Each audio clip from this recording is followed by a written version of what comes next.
لیکن اتنی سی بات ہے کہ بھائیو یہ جو بات طرح طرح کی آوازیں سنائی دیتی ہیں کہ تم یہ اصلاح ہو جانی چاہیے، یہ خرابی دور ہونی چاہیے، بزرگان گرامی یہ خرابیاں دور کرنے کے نعرے، عزاداری میں خرابی دور تم کرو گے، تمہاری یہ صلاحیت ہے۔ عزاداری نہ تمہاری قائم کردہ ہے اور نہ تمہاری بنائی ہوئی ہے۔ عزاداری کا اپنا مزاج ہے، وہ خود جانتی ہے مجھے کیا قبول کرنا ہے اور کیا رد کرنا ہے۔ 1400 سال سے ہر آدمی اپنی اپنی بساط کے مطابق ایجادات کرتا رہا، اختراعات کرتا رہا، عزاداری میں بہت سی چیزیں شامل کرتا رہا، بہت سی چیزوں کو مٹانے کی کوشش کرتا رہا، لیکن 1400 سال کے اس سارے عمل کے باوجود آج تک بغیر کسی ڈسپلن مینٹین کرنے والی شخصیت کے، بغیر کسی کنٹرولر کے، بغیر کسی منتظم کے آج تک عزاداری اپنی شکل کو قائم رکھے ہوئے ہے۔ جس شکل میں مناسب سمجھتی ہے اپنے آپ کو ڈھال لیتی ہے۔ یہ جو ڈھل جاتی ہے عزاداری کسی نہ کسی شکل میں، اس کا مطلب یہ ہے عزاداری کو کوئی مردہ ادارہ نہ سمجھو، یہ ایک زندہ وجود ہے۔ وہ زندہ وجود جس کو آپ آرگینک وجود کہتے ہیں نا، یہ انسان یہ جو عزاداری ہے یہ ایک آرگینک وجود ہے جو اپنے خطرات سے بھی واقف ہے، اپنے مفید چیزوں سے بھی واقف ہے، اپنے کو نقصان پہنچانے والوں سے بھی خبردار ہے، دوستوں کو بھی جانتی ہے، دشمنوں کو بھی جانتی ہے۔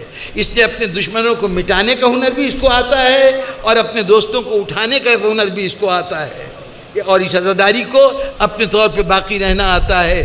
یہ فکر نہ کرو عزاداری ایسی ہے، ایسی نہیں، ایسی ہونی چاہیے۔ میں تو سیدھا سا فارمولہ دیتا ہوں، جس کو عزاداری میں کوئی پہلو ایسا نظر آتا ہے کہ جو اس کے خیال میں کم ہے، یہ ایک نیا پہلو ہونا چاہیے، یا کوئی پہلو ایسا ہے کہ جس شکل میں اس شکل میں نہیں کسی اور شکل میں ہونا چاہیے، میں کہوں گا کہ مشورے مت دو، جاؤ فرش عزا بچھاؤ، جیسی عزاداری کرنا چاہتے ہو کرو، عزاداری خود فیصلہ کر دے گی کہ تمہارا قول قبول کیا جائے یا پچھلے اصولوں پہ عمل کیا جائے۔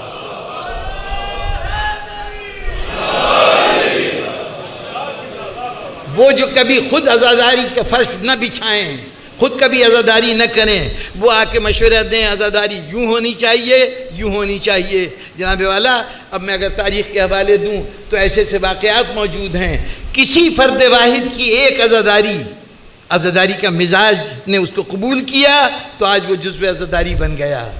20 آدمیوں کے کیے ہوئے وہ کام جو عزاداری کے مزاج سے مطابقت نہیں رکھتے تھے، وہ کام رفتہ رفتہ ختم ہو گئے، ان کا وجود مٹ گیا۔ آج آپ شام غریبہ مناتے ہیں نا 10 محرم کو، کون سا علاقہ ہے دنیا کا جہاں شام غریبہ نہ ہوتی ہو؟ آپ کو معلوم ہے یہ شام غریبہ کیسے شروع ہوئی تھی؟ سن 1927 میں لکھنؤ کے ایک حکیم صاحب، ہوتا یہ تھا کہ لکھنؤ کا جلوس نکلتا تھا، وہ کوئی مقام تھی تال کٹورا کہتے تھے، وہاں پہ کربلا تھی، وہاں لے جا کے تازیے دفن کر دیے جاتے تھے وقت اثر، اس کے بعد لوگ اپنے گھروں میں چلے جاتے تھے۔ اب جب فاقہ شکنی ہو جاتی ہے تو یہ انسانی فطرت ہے کہ بھوکا پیاسا ہو تو احساس غم ہوتا ہے، جب پیٹ میں روٹی جاتی ہے تو رویے بدل جاتے ہیں۔ اب جو گھروں میں آتے تھے تو اطمینان سے لمبی تان کے لیٹ جاتے تھے، کبھی کبھی کوئی آدمی ہلکی پھلکی بات بھی کر لیتا تھا ایسی کہ جس میں مزاح کا پہلو ہو۔ انہوں نے کہا کہ بھئی اصل غم تو اب شروع ہوا ہے، اصل غم تو بعد اثر شروع ہوا ہے، تو ہمیں چاہیے کہ ہم جا کے گھروں میں لیٹ نہ جایا کریں، آرام نہ کریں، مجلس ہونی چاہیے۔ انہوں نے اپنے گھر ایک مجلس رکھی اس شام کو، روز عاشور، اور اس مجلس کا اب وہ اہل لکھنؤ کا مزاج، انہوں نے کہا اس کا کوئی نام ہونا چاہیے، تو نام رکھا گیا شام غریباں۔ کل تک شام شہیداں تھی، آج شام غریباں ہے، یہ نام رکھا گیا۔ اس میں انہوں نے اہتمام یہ کیا کہ اس کے اندر اب چونکہ خیمے جل گئے ہیں تو خیمے جل گئے ہیں، اس میں غذا تو رہ نہیں گئی ہوگی، یہی کچھ ہو سکتا ہے کہ جلتی ہوئی آگ میں جو خیمے میں دانے رہے ہوں وہ بھن گئے ہوں گے، تو ایک خاص تبرک تیار کیا گیا جس کا نام ست نجا تھا، یعنی 7 اناج لے کے ان کو بھون کے، ایک یعنی بھنے ہوئے اناج ہوتے تھے، وہ تبرک کے طور پہ تقسیم ہوتے تھے۔ کہا کہ اہل حرم اس وقت فرش خاک پہ بیٹھے ہوئے ہیں، اس لیے فرش عزا اٹھا دیا جاتا تھا، لوگ فرش خاک پہ بیٹھتے تھے، چراغ گل کر دیے جاتے تھے۔ اس اہتمام سے وہ ایک مجلس ہوئی۔ یہ مجلس عزاداری کو اپنے مزاج سے اتنی قریب لگی کہ آج یہ عزاداری جزو عزاداری ہے. یہ شام غریبہ دنیا کے گوشے گوشے میں منائی جا رہی ہے. تمہارے خیال میں کوئی عزاداری ہونی چاہیے، بسم اللہ تم بھی کرو، ضرور اس کو دنیا کے سامنے پیش کرو. تمہیں یا مجھے فیصلہ کرنے کی ضرورت نہیں، عزاداری خود فیصلہ کر دے گی اس میں سے کیا قبول کیا جائے اور کیا رد کر دیا جائے.